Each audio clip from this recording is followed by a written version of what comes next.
Welcome dyers. कल तक की क्लास में हमने पढ़ लिया था बेसिक्स ऑफ स्टैटिस्टिक्स, जिसमें हमने अरिथमेटिक मीन और उसके डिफरेंट टाइप्स जैसे कि G M H M and then combined mean, weighted mean and उसकी प्रॉपर्टीज, इंपॉर्टेंट प्रॉपर्टीज, देन उसके क्वेश्चंस। फिर हमने मीडियन पढ़ा था, देन हमने मॉड पढ़ा था और हमने उसके रिलेशंस पढ़े थे और इसमें इंपॉर्टेंट क्वेश्चंस किए थे। हमने बेसिकली हम लोग कॉन्सेप्ट, बेसिक कॉन्सेप्ट कवर कर रखे हैं स्टैटिस्टिक्स के। अब उसमें हमने प्रैक्टिस भी कर ली है। एक दो मार्क्स के और क्वेश्चन आते हैं जो स्टैटिस्टिक्स से प्रीवियस कुछ ईयर से आ रहे हैं, उसमें हम आज बात करेंगे। तो सबसे पहले आप लिख लीजिए हेडिंग ग्राफिकल रिप्रेजेंटेशन।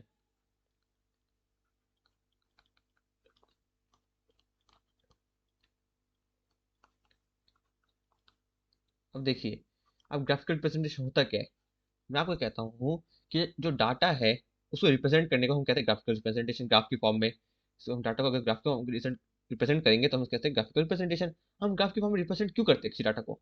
देखिए, अब मैं बताता हूँ। जैसे आप एक ग्राफ बनाइए, जैसे कि एक बच्चे के मार्क्स आ रहे हैं पहले, जैसे PT1 में उसके आए 100 में से, फ्रॉम 100 में से उसके आए 50 मार्क्स।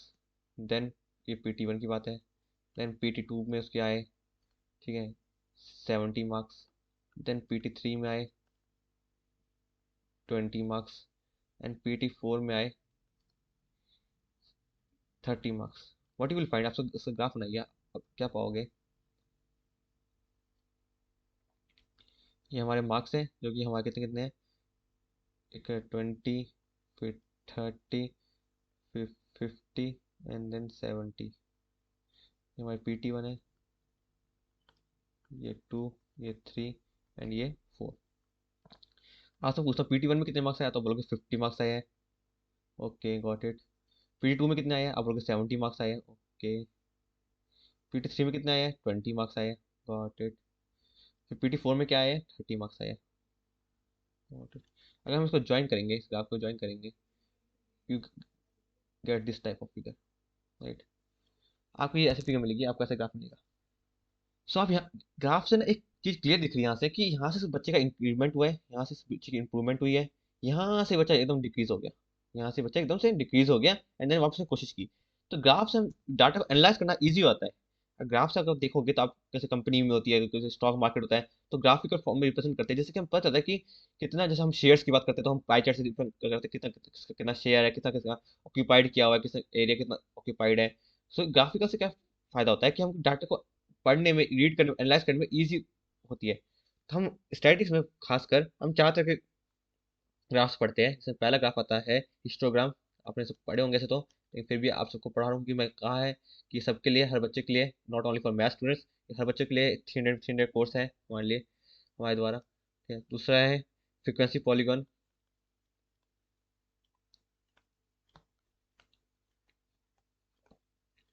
तीसरा है ogive. And fourth one is pie gram, pie diagram, ठीक है। पाई चार्ट बोले, पाई डायग्राम बोलिए, कुछ भी बोलिए। अब आपसे एक क्वेश्चन, मतलब बहुत इंपॉर्टेंट क्वेश्चन पूछते हैं। एक क्वेश्चन पूछते हैं, इंपॉर्टेंट क्वेश्चन याद रख लीजिए, कि वन डायमेंशन फिगर किसे कहते हैं? वन डायमेंशन फिगर, इनमें से कौन सी वन डायमेंशन फिगर? तो याद रखना, तो पाई डायग्राम होता है, पाई डायग्राम होता है या पाई चार्ट बोल लीजिए, वो वन डायमेंशन फिगर होती है। बहुत ज़्यादा इंपॉर्टेंट है, ना जाने तक कितने पूछ सकते हैं क्वेश्चन। ये नॉर्मल के 1 मार्क क्वेश्चन होते हैं, तो पूछ, मतलब नॉट 1 मार्क, वहाँ पे तो 2.5 मार्क्स के क्वेश्चन होते हैं।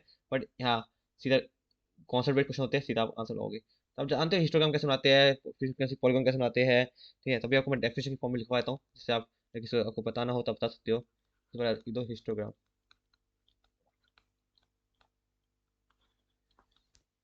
Representation of data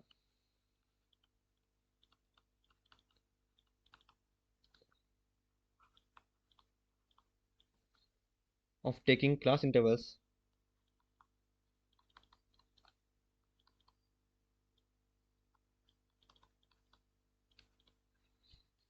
on x-axis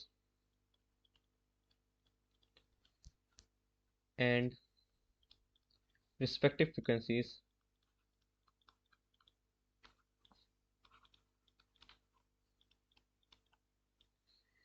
on y-axis. Figure so obtained is called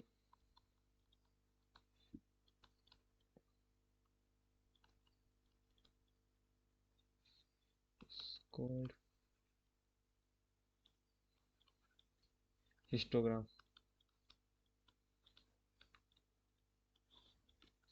लिख लीजिए, इन दोनों में एक साथ में एग्जांपल करवाऊंगा आपको, फ्रीक्वेंसी पॉलीगन और हिस्टोग्राम का साथ में एग्जांपल करवा के करवाऊंगा। Frequency polygon.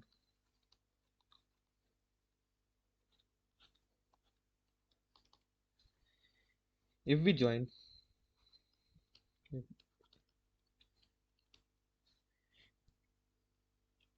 midpoint of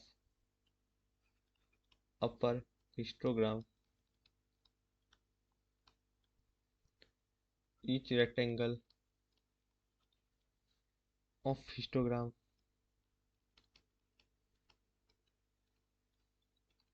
figure so obtained is called frequency polygon। frequency polygon।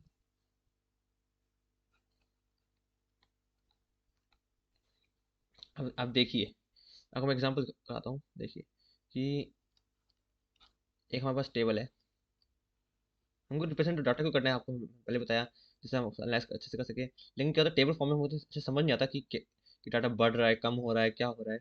तो इसलिए इसको हम ग्राफ की फॉर्म में रिप्रेजेंट करते हैं। ये हमारी क्लास है, फ्रीक्वेंसीज है। क्लास अगर 0 से 10 की बात करें तो 5 फ्रीक्वेंसी है, 10 से 20 के बीच में करें तो 15 है, 20 से 30 के बीच में करें तो 10 है, एंड 30 से 40 के बीच में करें तो सिर्फ और सिर्फ कितने रखें हम, 20 रख देते हैं। ठीक है, तो you will get this data, right. तो आप इसके लिए क्या कीजिए, पहले सबसे पहले ग्राफ बनाइए। ठीक है, ग्राफ बनाइए।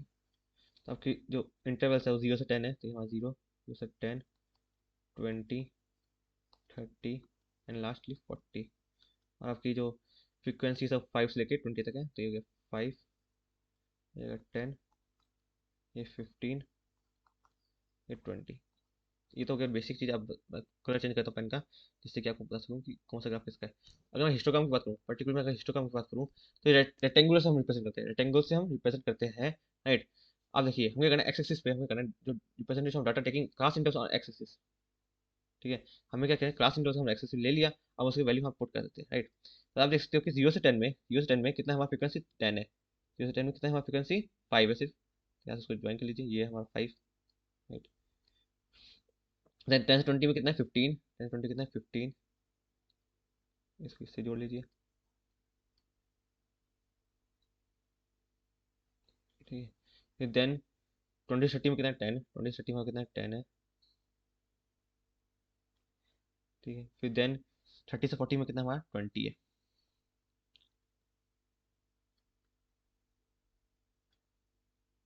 Right. We get like this graph. But याद रखना कि इसमें ना रेक्टेंगल ना इक्वल विड्थ होती है, जिसमें मैं डाटा मतलब ये लाइंस की वजह से ज़्यादा ये विड्थ ब्रॉडर हो गई। बट आपको जब ग्राफ बनाओगे तो एकदम परफेक्टली इक्वल विड्थ होनी चाहिए हर चीज़ की। तो कभी डायरेक्ट पूछ देते हैं कि कौन से ग्राफ में हम रेक्टेंगल से रिप्रेजेंट करते हैं। रेक्टेंगल रिप्रेजेंट क्या करता है, रेक्टेंगल रिप्रेजेंट क्या करे, रेक्टेंगल रिप्रेजेंट क्या करे, फ्रीक्वेंसीज। क्या करे, फ्रीक्वेंसीज। इवन ये 2021 में पेपर में क्वेश्चन आया था कि उसमें लिखा था कि क्लास इंटरवल इक्वल नहीं है, ठीक है, वो यूनिफॉर्म नहीं है, तो एरिया का रिप्रेजेंट करेगा। तो एरिया भी हम क्या करेंगे, फिर फ्रीक्वेंसी रिप्रेजेंट करेगा, क्योंकि यहाँ तो इक्वल है, इसलिए हम कहते हैं सीधा हाइट, जो हाइट है ना, हाइट वही रिप्रेजेंट करेगा फ्रीक्वेंसी। बट जब इक्वल इंटरवल ना हो तो हम क्या करेंगे, एरिया निकालेंगे, उससे हमारी फ्रीक्वेंसी निकलेगी। तो ये हमारा हो गया हिस्टोग्राम। तो आप ग्राफ देख सकते हो कि पहले कम था, फिर बढ़ा, फिर वापस कम हो गया, फिर बढ़ गया, तो इसलिए हम रिप्रेजेंट करेंगे। अब बात आई फ्रीक्वेंसी पॉलीगन। मैं कह रहा हूँ फ्रीक्वेंसी पॉलीगन और हिस्टोग्राम में ज़्यादा अंतर नहीं होता। देखिए आप, कि मैंने जस्ट ना फ्रीक्वेंसी पॉलीगन में क्या किया, मैं फ्रीक्वेंसी पॉलीगन में ब्लू से प्रेजेंट कर रहा हूँ। आपको क्या करना है, इसे क्लास मार्क निकाल लेने हैं, ठीक है, इनके क्या करना है, क्लास मार्क निकाल लेने हैं। तो आप देखो क्लास मार्क कैसे निकालोगे, तो इसका होगा 5, इसका होगा 15, इसका होगा 25, ऐसा 35। ऐसा मैं आपको पता रखा, वापस सुन लीजिए कि आपको lower limit plus upper limit by 2, तो 10 + 0/2 होगा 5, 20 + 10 जो 30 बाई 2 15। तो ऐसा आप निकालोगे तो आपके सब आ जाएंगे। तो आपको यहाँ पे मार्क करने हैं पॉइंट्स को। अब इवन अगर आपने हिस्टोग्राम बना रखा है पहले से ही, अगर आपने हिस्टोग्राम, आपको कुछ नहीं करना, आपको उसके बीच वाला पॉइंट है, जो बीच वाला पॉइंट उसको मार्क करते रहना है। हर रेक्टेंगल के टॉप मोस्ट में जो बीच वाला पॉइंट उसको मार्क करते रहना है, जस्ट ऐसे, राइट, ऐसे, ऐसे। और आप क्या करना है, इनको ज्वाइन कर देना है, इनको ज्वाइन कर देना है। तो you will get a frequency polygon curve, right. अब इससे आप एक बात समझ सकते हो कि जब अगर बात हो रही है पॉलीगन की, तो आपको इसको कंप्लीट करना पड़ेगा, ठीक है। सो आपको कंप्लीट करना, सो आप एक्सटेंड कर दोगे, तो हल्का सा इसको एक्सटेंड कर दोगे। इवन यहाँ पे कोई होना चाहिए था आपका, कि यहाँ पे ऐसा कुछ होना चाहिए था, तो आप एक्सटेंड करके एक पॉलीगन की फॉर्म बना दोगे, जिससे कि एक कंप्लीट कर्व दिखे। अब एक बात बता सकता हूँ मैं आपको कि हिस्टोग्राम एंड फ्रीक्वेंसी पॉलीगन में क्या अंतर है। आप आपसे मैं पूछता हूँ, हिस्टोग्राम में कौन सी फ्रीक्वेंसी पॉलीगन अंतर यही है सिर्फ उसमें कि रेक्टेंगल्स की फॉर्म में शो करते हैं, इसमें हम क्या करते हैं स्ट्रेट लाइन की फॉर्म में शो करते हैं। तो अगर आपसे पूछे स्ट्रेट लाइन की फॉर्म में शो करता है, आप बोलोगे फ्रीक्वेंसी पॉलीगन। आपको बोलेंगे कि रेक्टेंगल फॉर्म में शो करते हैं, तो आप बोलोगे हिस्टोग्राम। दोनों में क्या शो होता है, फ्रीक्वेंसीज, दोनों में क्या शो होता है, फ्रीक्वेंसीज। आगे बढ़ते हैं, अगला ग्राफ कर लेते हैं हम। इसका नाम है ogive, right. Representation of data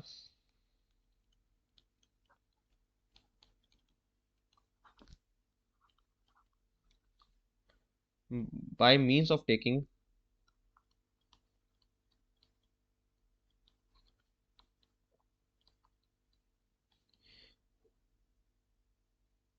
upper limit of classes on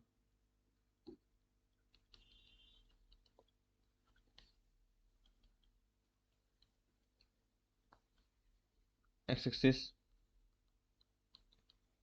and repeat cumulative frequency on y-axis.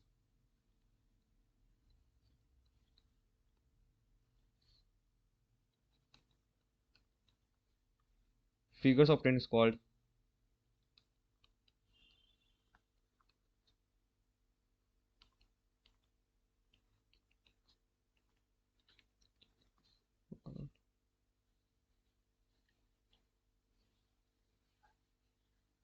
ogive curve।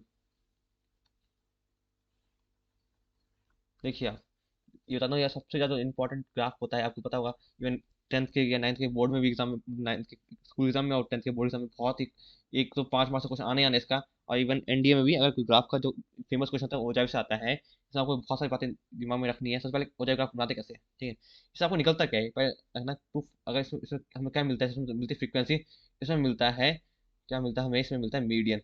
What we get, median. We get median first thing this.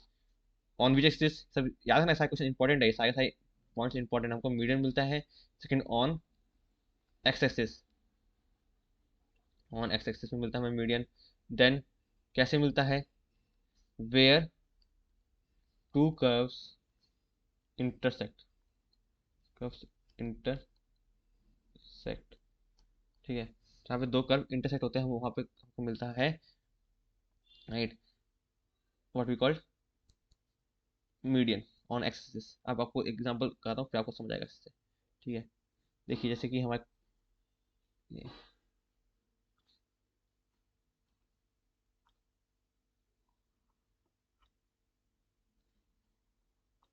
हमारी क्लास होगी, ये हमारी फ्रीक्वेंसी होगी। तो क्लास 0 से 10, 10 से 20, 20 से 30 and 30 से 40।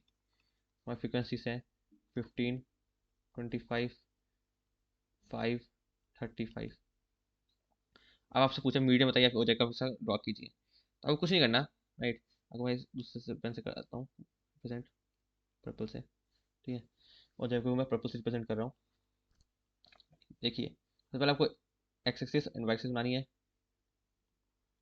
एक्स एक्सिस पे आपको क्या होंगे, अपर लिमिट्स होंगे। आप याद है ना, कौन सी लिमिट्स होंगी, अपर लिमिट्स होंगे ऑफ क्लासेस। अपर लिमिट्स कौन सी आपकी, 10 है, 20 है, 30 एंड 40 है। तो आप ऐसे लिख दीजिए 10, 20, 30 एंड 40, राइट। और वाई एक्सिस पे क्या होगा, सी एफ होंगे आपके, वाई एक्सिस में क्या होंगे, सी होंगे। अब ये बात याद रखना, दो तरह से सी एफ आते हैं। सी एफ एक तरह से नहीं आता, अगर आपको नॉर्मल ग्राफ बनाना है तो एक तरह से सी एफ आ जाएगा। अदरवाइज आपको अगर कंप्लीट ग्राफ बनाना है तो आपको अलग तरह से, आपको बताता हूँ आपको। जस्ट देखिए, एक आता है इंक्रीजिंग, एक होता है इंक्रीजिंग, इसको बोलते हैं इंक्रीजिंग होता है, बोलते हैं इंक्रीजिंग होता है ग्राफ, और डिक्रीजिंग। इंक्रीजिंग होता है हमको सिर्फ इसको ऐड करके लिखना होता है, मतलब ये नंबर जैसे हम पहले करते हैं 15, 15 + 25 होता है 40, 40 + 5 45, 45 + 35 होता है 80। सब ऐड करके देख लीजिए, ये हो गया 40, 40 + 35 होता है हमारा 40 + 40 होता है 80, ठीक है। तो हो गया 80। तो हमको अगर इसका ग्राफ बनाना होगा हमको, तो हम देख सकते हैं कि हमारे सी एफ है वो क्या 15 40 45 80। तो ये हो गया 15 40 45 एंड देन 80। तो अब जब ग्राफ ना हो गया तो व्हाट विल गेट, कि आपको पता है कि जो 10 पे मेरा कितना है 15 है, 10 पे कितना मेरा 15 है, देन 20 पे मेरा है 40, देन 30 पे कितना है मेरा 45 एंड 40 पे कितना है मेरा 80। तो ग्राफ ऐसे बनेगा, ठीक है। ये हो गया इंक्रीजिंग। आपको आपकी स्ट्रेट लाइन नहीं बनेगी, यहाँ तो मैं सब इक्वल इंटरवल रखे है, जबकि ये 15 40 का गैप बहुत ज़्यादा है, 45 का गैप बहुत ज़्यादा है, तो मैंने इक्वल इंटरवल रखा है, इसलिए ऐसा बन रहा है स्ट्रेट लाइन। अगर आप एक्चुअल इंटरवल के हिसाब से होगे तो आपको परफेक्ट ग्राफ बनेगा, जो कि एक एक्सपोनेंशियल ग्राफ बनता है, ठीक है। आगे आता है CF2, ठीक है। कंपेयर से 2 सेकंड। अब इसमें क्या होता है, इसमें आप डिक्रीजिंग ऑर्डर करते हो, क्या होता है डिक्रीजिंग। आप सबसे पहले 80 को सबसे ऊपर रख लेते हो, तो 80 इसको सबसे ऊपर रख लेते हो। अगर फिर 80 में से 15 माइनस किया तो बचता है कितना, बचता है 18 50 माइनस 65, 65 में 25 माइनस किया तो आता है 40, 40 में से 5 माइनस किया 55, ठीक है। आप उल्टा चलाते हो, उसी चीज़ को उल्टी ग्राफ करते हो, तो आप देखोगे 10 पे कितना है मेरा 80, 10 पे क्या है मेरा 80, सेकंड 20 पे कितना है मेरा 65, 20 पे कितना है मेरा 65, हाँ 65 यहाँ बीच में होगा 65, राइट। तो यहाँ होगा 65 यहाँ बीच में होगा। 30 पे मेरा है 40, 30 पे कितना है मेरा 40 है, एंड देन 40 पे कितना है मेरा 35। ये तो यहाँ छूट गया, तो यहाँ पे डिक्रीजिंग हो जाए ग्राफ बनता है ऐसे। अब मैं यही कहा था आपको, जिस पॉइंट पे ये इंटरसेक्शन कर रहे हैं, जिस पॉइंट पर भी इंटरसेक्शन कर रहे हैं, उसी को अगर हम एक्सिस में हम परपेंडिकुलर खींचते हैं उसी से, राइट, तो वही हमको देता है, क्या देता है, मीडियन। ये पॉइंट हमको क्या देगा, median, median of ogive curve. ये सारी सारी बातें अच्छे से याद कर लेना, क्योंकि सारी सारी बातें इंपॉर्टेंट है इसमें, कि CF हम रिप्रेजेंट करते हैं एक्सिस पे, एक्सिस में अपर लिमिट रिप्रेजेंट करते हैं, एक्सिस पे जो इंटरसेक्शन मिलता है उसमें मिलता है हमें क्या मिलता है, what we call as median, right. और एक्स एक्सिस कहाँ मिलता है, याद रखना है कि सबसे पहले मिलता है मीडियन, याद रखना कहाँ मिलता है, एक्स एक्सिस मिलता है। कहाँ कब मिलता है, जब टू कर्व्स इंटरसेक्ट करती है, इंटरसेक्ट करती है, ठीक है। हमको क्या क्या लेना पड़ता है, अपर लिमिट लेना पड़ती है एक्सिस पे, CF लेना पड़ता है हमको कहाँ पे, वाई एक्सिस पे। तो hope you understand all this things, क्योंकि बहुत ज़्यादा इंपॉर्टेंट टॉपिक है और जाए इजी टॉपिक नहीं है। अगला आता है पाई डायग्राम। आपने पाई डायग्राम तो बचपन से बना रहे होगे, पाई diagram, right. Diagram,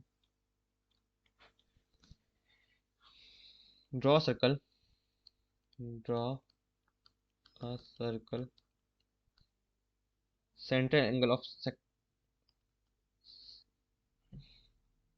central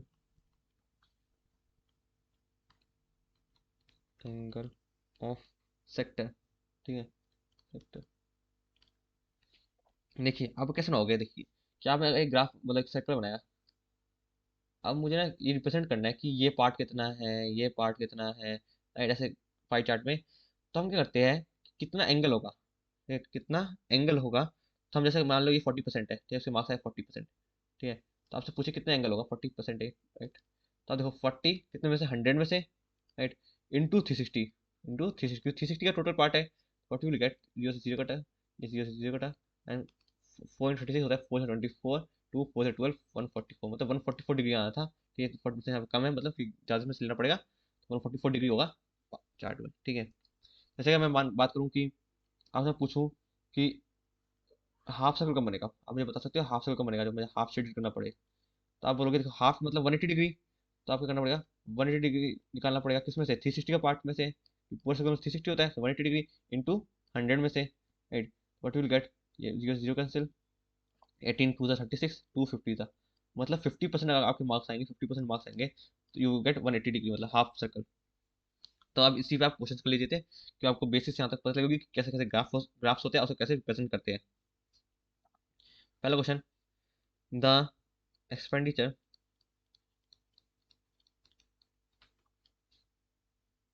of different departments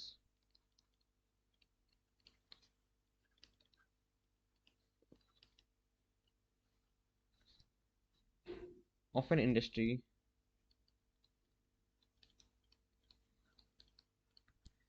can be best represented by. आपके ऑप्शन है, सेम ऑप्शन है। सबसे पहले अजाइव कर, सेकेंड हिस्टोग्राम,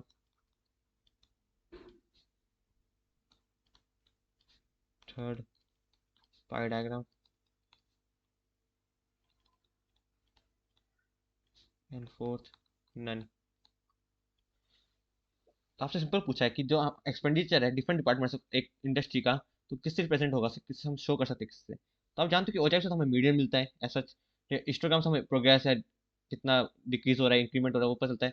लेकिन पाई डायग्राम से हम बोलते हैं डिफरेंट सेक्टर्स हम निकालते हैं कि जैसे ये मान लीजिए ये मैथ्स डिपार्टमेंट होगा, राइट, ये मान लीजिए हमारा इंग्लिश डिपार्टमेंट होगा, एंड देन सिमिलरली ये मान लीजिए जीएस डिपार्टमेंट होगा। तो हम ऐसे निकाल सकते हैं कि ये पाई चार्ट से, कि पाई डायग्राम से हम डिफरेंट सेक्टर्स में हम डिवाइड कर देंगे डिपार्टमेंट्स को। इससे हम रिप्रेजेंट बेस्ट वे से हम रिप्रेजेंट कर लेंगे अपना जो हमसे डाटा पूछा गया है। तो इसका आंसर होगा pie diagram. Second question, area of each rectangle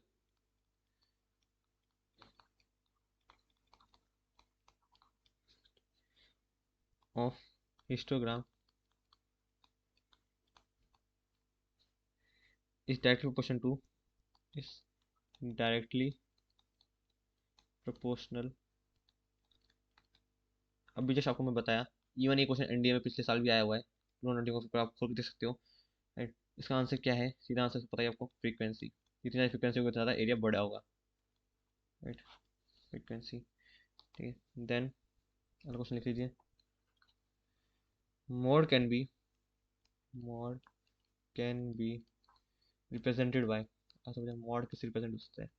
आप जानते हैं मोड होता क्या है, मैक्सिमम करंट टाइम मैक्सिमम की फ्रीक्वेंसी हो। आप जानते हो कि फ्रीक्वेंसी हम किससे डिफाइन करते हैं, फ्रीक्वेंसी हम किस में ज़्यादा शो करते हैं। आप सब जानते हो हिस्टोग्राम में, हिस्टोग्राम का जो रेक्टेंगल की हाइट होती है तो फ्रीक्वेंसी शो करती है, हिस्टोग्राम। अगला क्वेश्चन आता है, parts of intersection, parts of intersection of two ogive gives, two ogives gives the value of gives, अभी बताया था जस्ट, इंपॉर्टेंट क्वेश्चन है मीडियन का। जब ऑन एक्सेसिस, याद है ना, ऑन एक्सेसिस जहाँ टू ओजाइव मीट करती है और उसको हम एक्सेसिस पे परपेंडिकुलर करते हैं वहाँ से, तो हमको मिलता है मीडियन। ठीक है, मीडियन सेम। आप घुमा घुमा क्वेश्चन पूछ सकते हैं, कि क्वेश्चन को कभी इस फॉर्म में कभी उस फॉर्म में पूछ सकते हैं। Can be graphically represented by,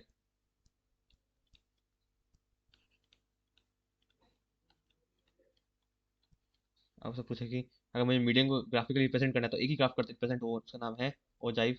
important है, again again I am saying.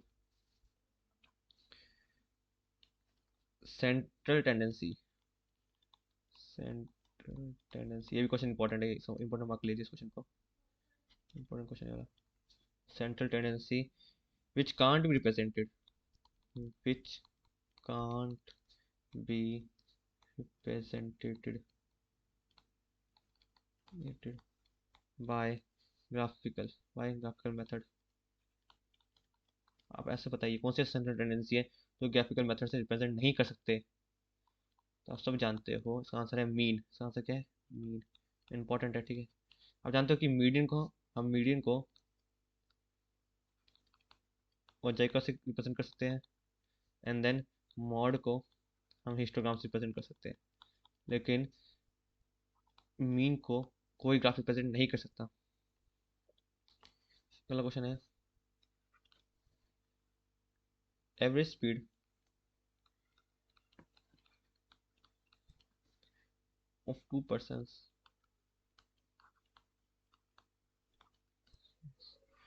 For same distance, for same distance can B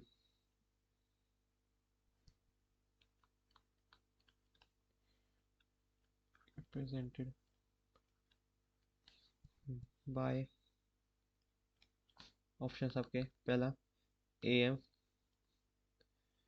second option है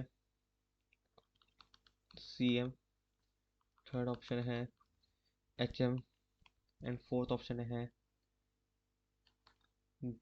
G M. Arithmetic mean, combined mean, harmonic mean या फिर ज्योमेट्रिक मीन। तो आपको बताना है अगर average speed अगर 2% की हमको निकालनी है सेम डिस्टेंस के लिए, तो हम किससे हमको रिप्रेजेंट कर सकते हैं। सो आपको पहले बताऊँ एवरेज स्पीड का फॉर्मूला क्या होता है। तो सब जानते हो एवरेज स्पीड का फॉर्मूला क्या होता है, होता है total distance over total time. तो आप देखिए, तो मैं टाइम निकालना है, तो मैं जानता हूँ टी वन होगा मेरा, वो क्या होगा डी बाई एस वन, क्योंकि डी सेम है, डिस्टेंस दोनों इक्वल कवर किया है। एस वन क्या होगा speed of first second. T two क्या होगा, और डी बाई एस टू यहाँ पुट कर लीजिए। टोटल डिस्टेंस क्या होगा डी प्लस डी, दोनों का डिस्टेंस दोनों डी डी चलाए। और टाइम क्या होगा D by S one plus D by S two. इसको आप सॉल्व करो, what will get D plus D two D, divide से एलसीएम लोगे तो ये आएगा, डी कॉमन ले लीजिए, डी कॉमन ले लिए तो आएगा S one plus S two divide by S one S two. यहाँ से डी और डी कैंसिल आउट हो गए, what you will get two S one S two divide by S one plus S two. आप सब जानते हो किसका फॉर्म है, ये फॉर्म है एच एम का, फॉर्म है एच एम का। तो इसका करेक्ट आंसर क्या हो गया थर्ड एच एम। आपको ये सब अगर आपको बाई हार्ट याद ही है सिर्फ कि अगर एवरेज स्पीड निकालना है, राइट, एवरेज स्पीड निकालना 2% का, अगर वो उनका डिस्टेंस सेम है, उनका डिस्टेंस क्या है सेम है, तो वो एच एम में होते हैं, ये आप याद कर सकते हो, राइट। सिमिलर क्वेश्चन इसी फॉर्म का एक और, एवरेज स्पीड ऑफ 2%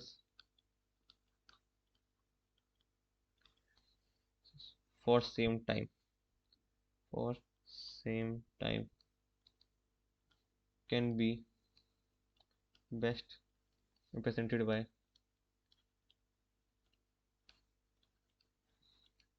इसका ऑप्शन है आपके सामने A, A M, B, G M, C, H M, D, C M.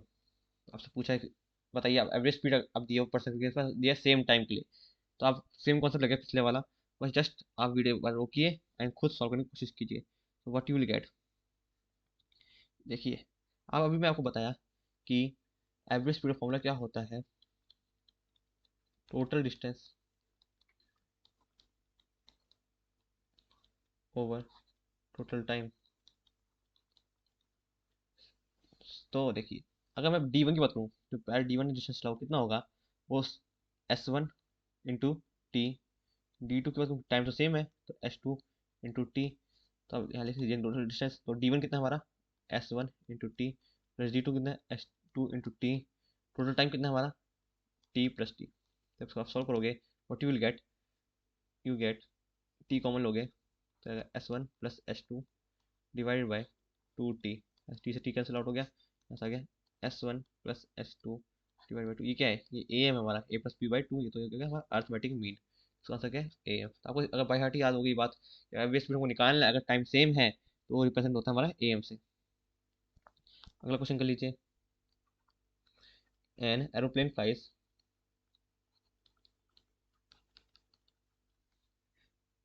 along four sides of a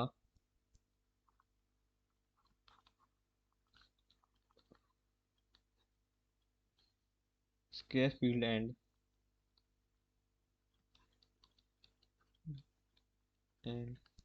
speed of and speed 200, 400, 600 and 800 respectively.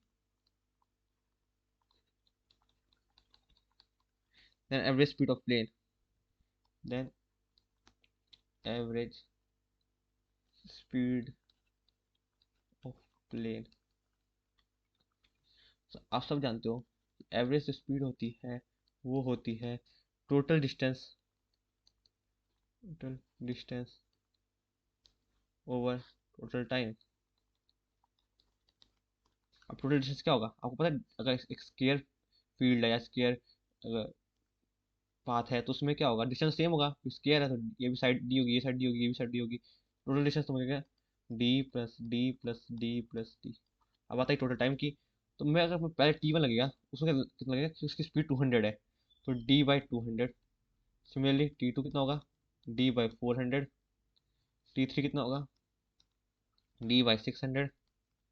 And T four कितना होगा D by 800। So what will get, ये हो गए सारे D total distance upon D by 200 plus D by 400 D by 600 D by 800। जब सो solve हो गया, ये सारे के सारे डी कर देंगे, सारे सारे डी कैंसिल आउट हो जाएंगे। What you will get 4 into 24 into 4, right, 124 into 4, इसका फाइनल आंसर आ जाएगा 1624 which is equal to 384 kilometre per our.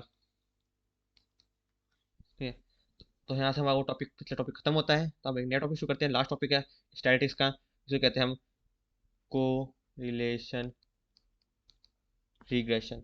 ये बहुत ज़्यादा इंपॉर्टेंट टॉपिक है। ये एनसीईआरटी से हटा दिया गया था बहुत पहले, बट आज तक ये एनडीए में पूछा जा रहा है। इवन अगर आप लास्ट ईयर क्वेश्चन उठाओगे तो you will get at least 2 question of this topic. तो इंपॉर्टेंट टॉपिक है, आप कर लीजिए। सबसे पहले इसमें आता है correlation coefficient, what call correlation coefficient.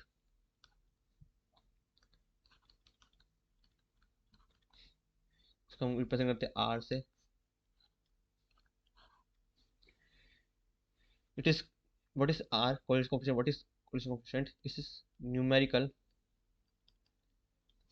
measurement of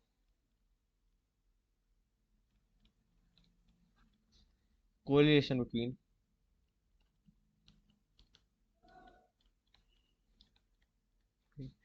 variables x and y। ये हमारा न्यूमेरिकल रिप्रेजेंटेशन देता है। आर जो हमारा कोरिलेशन कोफिशिएंट होता है बिटवीन एक्स एंड वाई। इसकी रेंज होती है, याद रखना, इसकी जो रेंज होती है वो -1 से लेके 1 के बीच में। बहुत ज़्यादा इंपॉर्टेंट क्वेश्चन है, डैट पूछते हैं, याद रखना, बहुत ज़्यादा इंपॉर्टेंट क्वेश्चन है। आपसे डैट पूछा जाएगा, इसकी रेंज याद रखना, दोनों इंक्लूड होते हैं, राइट, दोनों इंक्लूडेड होते हैं। ये आर है। एक पर्सन था का कार्ल पियर्सन, एक फॉर्मूला था। फॉर्मूला जस्ट आप लिख लीजिए, कभी डायरेक्ट पूछ लेते हैं। अदरवाइज इन सबके आपको याद करने मतलब एक बार जस्ट एक ब्रीफ इंट्रोडक्शन होना चाहिए, आपको पता होना चाहिए कि अगर पूछ लिया जाए तो आप लिख सको कोरिलेशन कोफिशिएंट के। अदरवाइज से आपको वैल्यू फंड करने की जरूरत नहीं है, अदरवाइज बहुत टाइम लगेगा आपको करने के लिए। Coefficient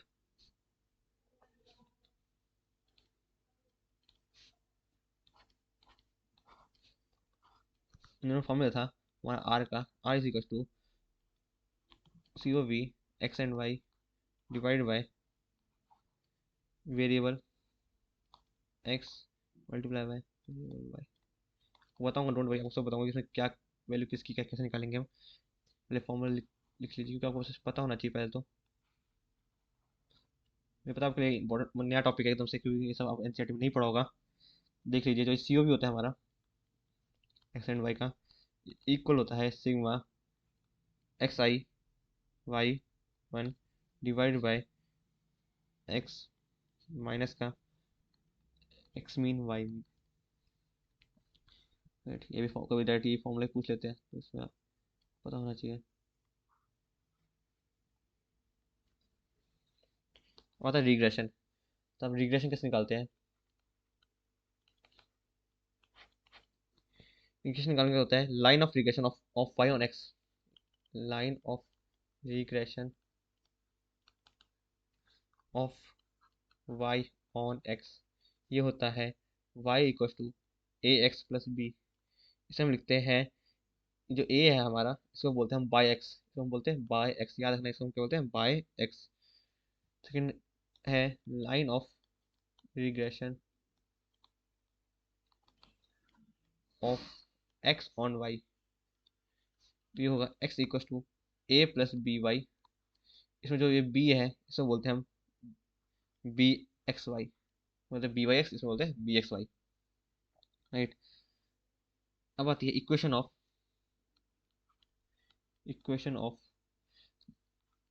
line of regression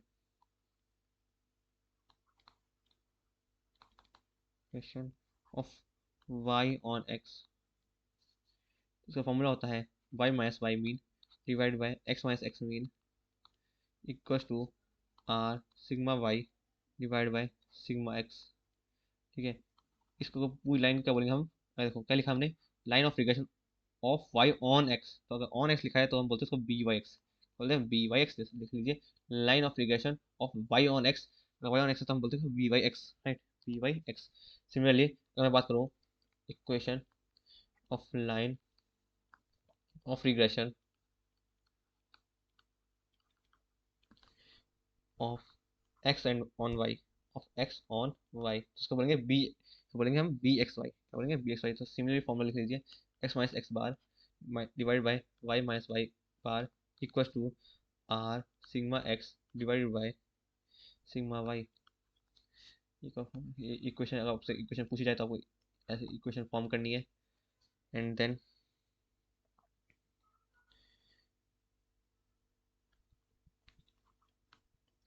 B x y. एक इंपॉर्टेंट पॉइंट लिख लीजिए, बहुत ज़्यादा इंपॉर्टेंट पॉइंट है, आप लिख लीजिए। इवन मैं जो इतनी देर बोलते हैं कि ये फॉर्मूले से आपको ये लाइन सब फॉर्मूले इक्वेशन फॉर्म को याद करने की जरूरत नहीं है, जैसे आपको पता होना चाहिए कि अगर क्वेश्चन डायरेक्ट आ जाए आप मार्क कर सको एटलीस्ट। क्योंकि जब क्वेश्चन आएगा तो उसमें आप इतना वैल्यू फाइंड नहीं करोगे, तो आपको ये पॉइंट लिख लीजिए, आपको इतना काम आएगा। आप देख सकते हो प्रीवियस 4 साल के ऊपर देख लीजिए, हर बार इस पॉइंट जो अभी बता रहे हैं पॉइंट से क्वेश्चन आ रहा है, इसको आप लिख लीजिए very very important point, very very important point यार। ठीक है, two regression, two regression lines are always intersect at mean. ये याद रखना, आपसे सीधा मीन पूछा। आपसे क्या होता है, वो लोग आपको देते हैं दो इक्वेशन देते हैं, दो इक्वेशन लाइंस की इक्वेशन देते हैं, या फिर उनकी वैल्यूज देते हैं, कुछ भी दे सकते हैं, और आपसे पूछते हैं मीन पूछते हैं, आपको बस कुछ नहीं करना, उनकी वैल्यू पुट कर देनी है। आपको एक्स वन वाई दिया होगा, वाई वन एक्स दिया होगा, आपको आपस में सॉल्व करना है, राइट। उन लोगों जैसे मान लीजिए, जैसे जैसे मैं पहले आपको दो दो इक्वेशन लिखवाई थी, ठीक है। जैसे y a x plus b, ये क्या है, इसे बोलते हैं b y x, b y x, ठीक है, वाई ऑन एक्स बोलते हैं, ठीक है। और दूसरा हमारा x equal to a plus b y, ठीक है, इसको बोलते हैं b x y, right, x on y, ठीक है। तो आप ये देख, ऐसे आपको इक्वेशन दी होगी, दो लाइन ऑफ रिग्रेशन की दो इक्वेशन दे दी, राइट। आपको सॉल्व करने बोलेंगे, आपको बोलेंगे मीन निकालिए, आप कुछ नहीं करना, आपको यहाँ से वाई की वैल्यू यहाँ पुट कर देनी है, and value when you solve it you definitely get the answer of mean.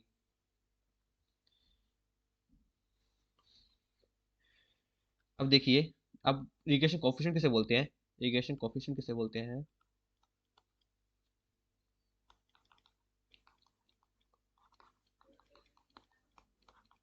Regression coefficient हम बोलते हैं b y x, b y x and b x y, b x y. So b y x and b x y ओनस regression coefficient.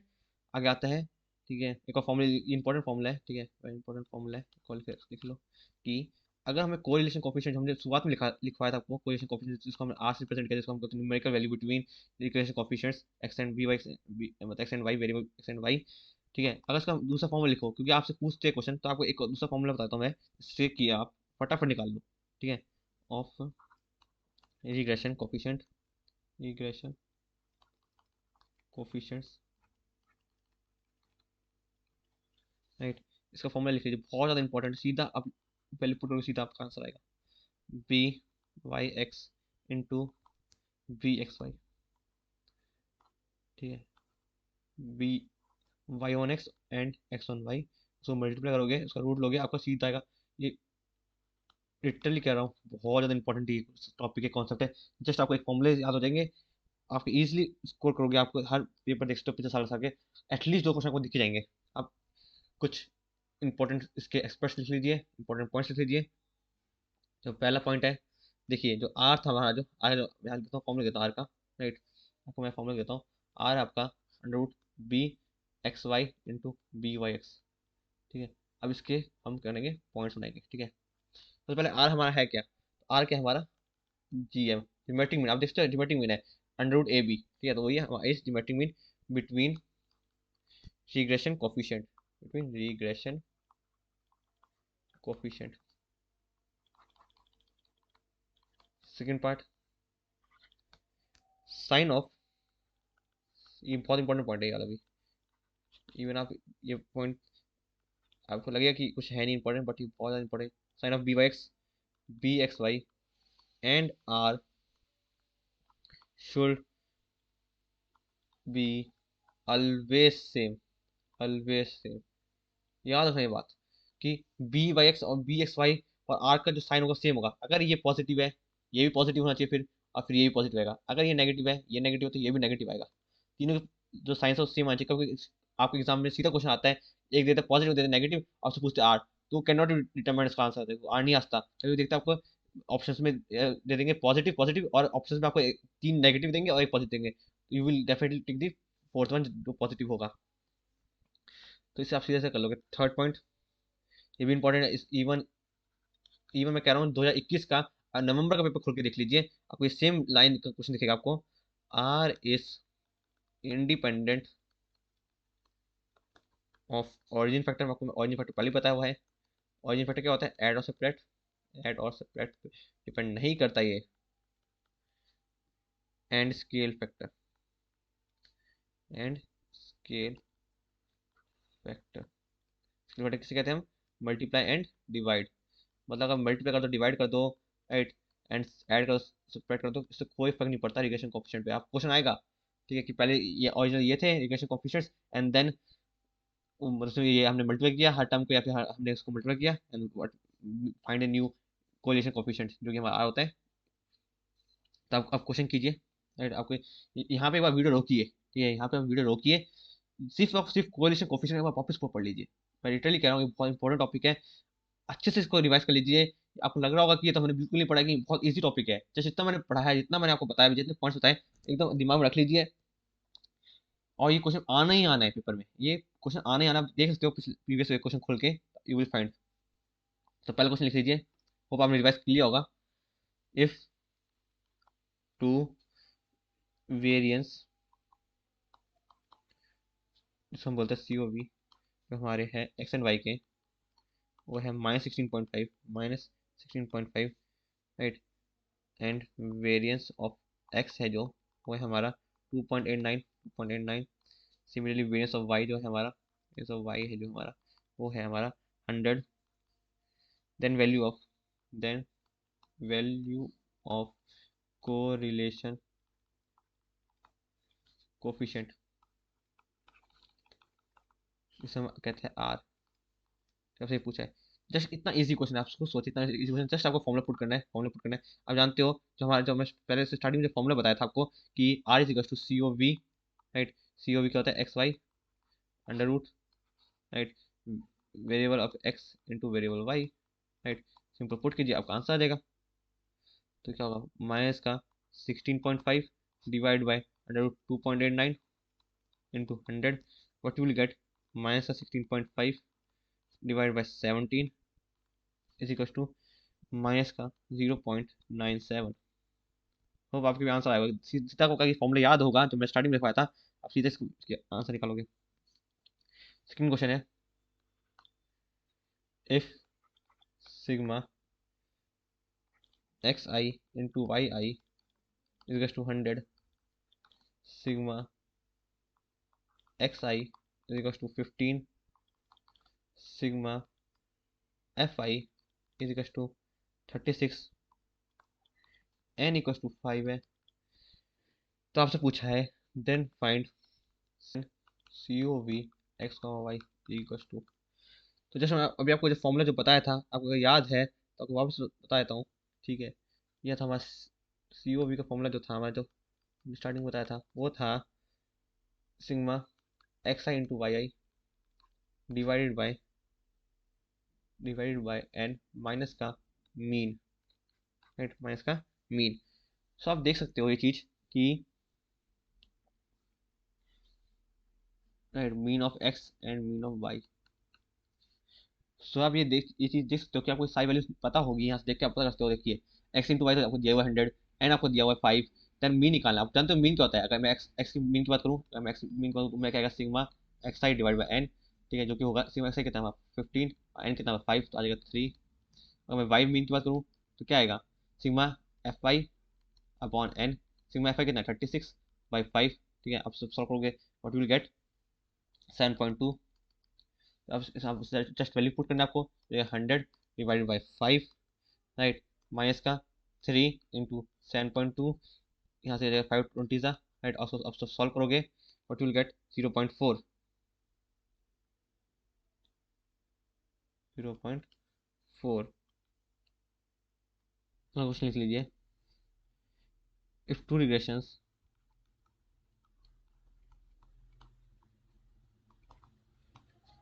lines are y minus 3x equals to 1 and x minus 3y is equals to 5, then correlation coefficient is then correlation coefficient is हम r कहते हैं। आप सब जानते हो कि हमारे r होता है under root b x y into b y x. ठीक है, आपको निकालना है b x y and B y x निकालना है। तो सबसे पहले निकाल लीजिए आप बी एक्स वाई। तो आप बी एक्स वाई कैसे निकालोगे? आप देखोगे बी एक्स वाई बी मतलब x on y, x on y का मैं इसको सॉल्व करूँगा तो आ जाएगा एक्स इक्वल टू 5 + 3y। तो what will get x on y equal to 3, right, 3। And then b y x, आपको बी वाई एक्स निकालना है मतलब वाई ऑन एक्स, राइट। तो वाई ऑन एक्स निकालोगे तो यहाँ से आएगा वाई इक्वल टू 1 + 3x, तो यहाँ से वाई बचेगा हमारा 3। ठीक है, सो अगर जैसे वैल्यू पुट करोगे आपका आंसर आएगा 3 × 3, तो क्या आएगा √3। बट ये आंसर आप बोलोगे सही है गलत है यहाँ? तो आप सोच रहे होगे ये जो 3 है ये इसका सही आंसर है। बिल्कुल नहीं, 3 इसका गलत आंसर है, क्योंकि आप सब जानते हो जो रिग्रेशन कोफिशिएंट की जो रेंज होती है वो -1 से लेके 1 तक की होती है। तो ये 3 में नहीं होगा, इसका आंसर होगा 1/3। 1/3 इस करेक्ट आंसर। जब भी आपका ऐसा आंसर आए तो आप याद रख लीजिए इंपॉर्टेंट चीज कि जब आपका आंसर 1 से ग्रेटर देन 1 आए या लेस देन -1 आए तो आपको करना है उसका रेसिप्रोकल लेना। टेक रेसिप्रोकल, ठीक है, रेसिप्रोकल, राइट। सो ये क्वेश्चन होप आपको समझ आया होगा। इससे कॉन्सेप्ट आपको समझ आया कि -1 से 1 के बीच में इसकी वैल्यू होनी चाहिए। अगला क्वेश्चन लिख लीजिए, if two regression coefficients are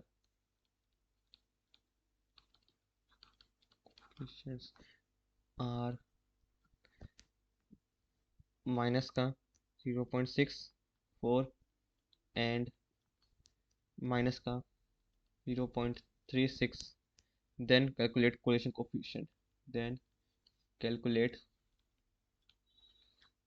correlation coefficient, सब आर कहते हैं, राइट। सब जानते हो जब हमारा आर होता है, अभी जस्ट बताया मैंने, वो आता है, इसको हम लोगों को बस मल्टीप्लाई करना है। तो 0.64 multiply 0.36 you will gate 0.48, 0.4। But ये आंसर नहीं है क्योंकि सेम साइन होना चाहिए। क्या होना चाहिए? Sign should be same, same sign होना चाहिए। तो आंसर क्या होगा? माइनस का 0.48। याद रखना माइनस का होगा, राइट। छोटी छोटी गलती नहीं करनी है पेपर में। आपको 300 लाना, तो आपके छोटी छोटी मिस्टेक भी आपको बहुत बड़ा भारी पड़ सकती है आप पे। अगला क्वेश्चन है, if two regression lines are 2x + 3y = 5 and 3x + 4y = 7, then then value of mean x mean and y mean are। मैं पहले ही बताया था आपको, एक इंपॉर्टेंट बताया था कि आप उसका कोरिलेशन कोफिशिएंट निकालोगे, फिर मतलब एक क्वेश्चन फॉर्म में डालोगे, फिर उसका अलग से आप मीन निकालने की कोशिश करोगे तो बहुत टाइम लग जाएगा। ठीक है, मैं आपको जस्ट बताया था कि जहाँ पे इंटरसेक्ट करते हैं, ठीक है, intersecting intersecting point gives us mean. तो आप देख सकते हो, आप देख के बदल जाएगा। आप वैल्यू पुट देख सकते हो, अदरवाइज आप देख के बदल लोगे कि मैं एक्स को 1 मान लूँ, और वाई को भी 1 मान लूँ, तो आप क्या हो गए 2 + 3 5। यहाँ पे भी एक्स को 1 मान लूँ, वाई को 1 मान लूँ, 3 + 4 7। तो आप देखो x equal to y equal to 1 satisfy करा तो इक्वेशन को आप चाहो तो सॉल्व कर सकते हो। एक एक्स यहाँ से वैल्यू पुट करके पुट करोगे, एलिमिनेशन मेथड जो भी लगा सकते हो आप वो लगाइए, and you will get the answer your XS1 and YS1। तो वही आपके मीन होते हैं, X1 Y भी 1। ठीक है, ये बहुत इंपॉर्टेंट मैं पहले बता रखा आपको कि जहाँ ये क्वेश्चन इवन एनडीए के आप देख सकते हो पेपर में। जब भी मैं अगेन अगेन मैं कह रहा हूँ पीवीएस को, मैं इसलिए मैं आपको कहा कि मैंने आपके इंकलकेट कर दूंगा, आपके अंदर इंकल कर दूंगा प्रीवियस 20 ईयर से क्वेश्चन। आपको पता चलेगा नहीं कब आपके अंदर आ गया कि आप पूरा एनालाइज कर लिए प्रीवियस 20 ईयर से। अगर आप खुद आप खो के देखोगे ना प्रीवियस ईयर के पेपर्स, लास्ट 4 ईयर से खो के देख लीजिए, आपको सेम टू सेम क्वेश्चन दिखेंगे आपको। ये आप बोलोगे ये तो ईजी क्वेश्चन है, जबकि आपको अगर बाय सॉल्यूशन जाओगे तो इसका बहुत बड़ा आंसर है। आपको मैं फॉर्मूले बता दिया, मैं अभी तक एक फॉर्मूला यूज नहीं किया, जस्ट ये छोटा वाला फॉर्मूला यूज कर रहा हूँ अगेन अगेन एंड, और इसी का मैं वैल्यू निकाली है। देख लीजिए आपके सामने, इवन आप देख सकते हो क्वेश्चन भी आया हुआ है। ठीक है, अगला क्वेश्चन, आज की क्लास का लास्ट क्वेश्चन कर लीजिए, इसके साथ ही हमारा स्टैटिस्टिक्स खत्म होगा, right.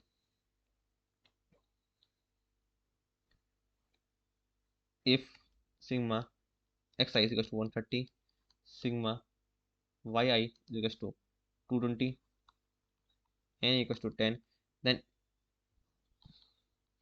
Equation of line of regression is line of regression of y on x और y on x। देखिए आपको मैंने स्टार्टिंग में जब बताया था रिग्रेशन लाइन की इक्वेशन बनानी सिखाई थी आपको, जब मैंने ये y on x की, तो आपने देखा कि फॉर्मूला बड़ा था, राइट, फॉर्मूला बड़ा था। अगर आपको चाहिए तो मैं बताता हूँ आपको y on x की, तो हमारी जो इक्वेशन थी क्या थी, y minus y dash divide by x minus x dash is equal to r sigma y upon sigma x। देखिए आप पहले मीन निकालोगे, फिर एच डी निकालोगे, फिर आर निकालोगे। इतना आपको निकालने की जरूरत है क्या? आप मुझे बताइए, आप मुझे बताइए निकालने की जरूरत है क्या? बिल्कुल नहीं है। जस्ट आपको करना है, आपके ऑप्शंस होंगे, ठीक है, मैं अभी जस्ट बताया था आपको, ऑप्शंस होंगे y equal to 1.02 x plus 8.74, b होगा आपका y equal to 1.02 x minus 8.74, तो सी है वाई इक्वल टू 8.74 प्लस का 1 पॉइंट एक्स प्लस 1.02, एंड जो डी ऑप्शन है वो है y equal to 3.74 x minus का 1.02, राइट। चार ऑप्शन दे दिए आपको। सो आप क्या करना है, आपको कुछ नहीं करना, आपको जस्ट करना है वैल्यू पुट करनी है। आपको मीन की यहाँ y और x है क्या, यहाँ जो y और x है क्या, मीन है, y क्या है, y मीन, x क्या है, x मीन, राइट। आपको यहाँ वैल्यू पुट करनी है। आप सब जानते हो मीन कैसे निकालते हैं, अगर मुझे x मीन निकालना है, राइट, तो होगा sigma x i divide by n, क्योंकि हमारा कितना दिया है x i 130 divide by n जो कि है 10, जो आ जाए 13। सिमिलरली वाई मीन कितना होगा, सिग्मा वाई आई अपॉन एन, सिग्मा वाई कितना है 220 बाई 10 इज टू 22। आपको वैल्यू अगर 13 एंड 22 जब इसमें पुट करोगे, जब आप पुट करोगे इस इक्वेशन में, तो आप देखोगे कौन सा इक्वेशन सेटिस्फाई करी है, या आपको सीधा टिक मारनी है, या आप देख लीजिएगा कि आपका ए आंसर आ जाएगा, राइट। इसी के साथ हमारा स्टैटिस्टिक्स फाइनली ओवर होता है। आप अच्छे से पूरा रिवाइज कीजिए। हमने आपको ट्रिग्नोमेट्री कंप्लीट कर दिया है, स्टैटिस्टिक्स पूरी कंप्लीट कर दिया है। अब अगर आप पाथफाइंडर देख सकते हो, तो पाथफाइंडर का आपने मैक्सिमम क्वेश्चन कर लेंगे, अप्रोक्सीमेटली सारे क्वेश्चन कर लिए। एक क्वेश्चन रिपीटेशन हो रही है, दैट्स नॉट आर केस। हमको आपको हर चीज पढ़ानी है, क्योंकि 300 मार्क्स लाना आपको लाना बहुत ईजी हो जाएगा। आप previous 10 years 20 years question paper check कर लीजिए, आप you will get this question and you will have confident कि हमने बहुत अच्छे से पढ़ा है। तो आपको एक काम और करना है, आपको प्रैक्टिस करनी है, रिवाइज करना है जितना हमें पढ़ा है। आज के लिए इतना ही, कल से हम शुरू करेंगे नया टॉपिक, अपना नया चैप्टर जिसका नाम है अलजेब्रा। तब तक के लिए जय हिंद, थैंक यू।